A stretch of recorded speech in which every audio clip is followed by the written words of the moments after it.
એક નાનકડા ગામમાં રામજીભાઈ નામના એક વૃદ્ધ ખેડૂત રહેતા હતા. તેઓ આખી જિંદગી ખેતરમાં સખત મજૂરી કરીને પરિવારનું ગુજરાન ચલાવતા. તેમને 4 દીકરાઓ હતા, પણ તે ચારેય ખૂબ જ આળસુ હતા. તેમને ખેતરમાં જઈને કામ કરવું જરાય ગમતું નહોતું. રામજીભાઈ હંમેશા ચિંતામાં રહેતા કે મારા પછી આ ચારેય પોતાના પગ પર કેવી રીતે ઊભા રહેશે.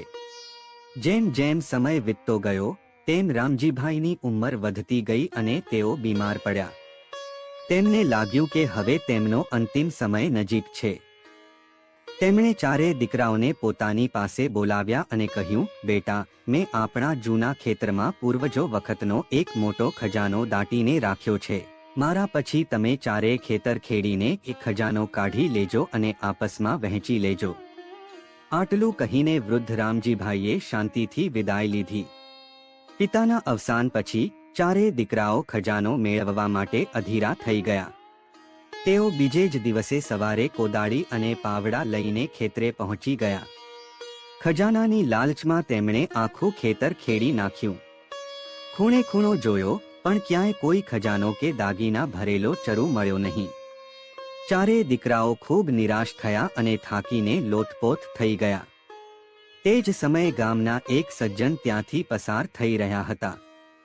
તેમણે ચારેય ભાઈઓને ઉદાસ બેઠેલા જોયા અને પૂછ્યું, શું થયું? આખું ખેતર ખેડી નાખ્યું છતાં ઉદાસ કેમ છો? દીકરાઓએ પિતાની વાત અને ખજાનો ન મળ્યાની વાત કરી. ત્યારે એ સજ્જને હસીને કહ્યું, તમારા પિતાજીએ આખું ખેતર તો ખેડાવી દીધું છે. હવે જમીન તૈયાર જ છે, તો એમાં ઘઉંનો સરસ પાક વાવી દો.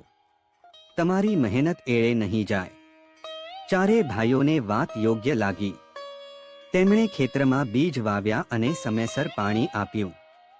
તે વર્ષે ગામમાં સૌથી ઉત્તમ પાક તેમના ખેતરમાં થયો. આખું ખેતર સોના જેવા પીળા ઘઉંથી લહેરાવા લાગ્યું.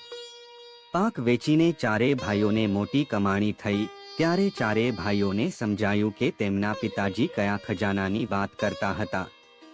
સાચો ખજાનો કોઈ જમીનમાં દાટેલો સોના ચાંદીનો ચરુ નથી, પણ આપણી પોતાની મહેનત છે.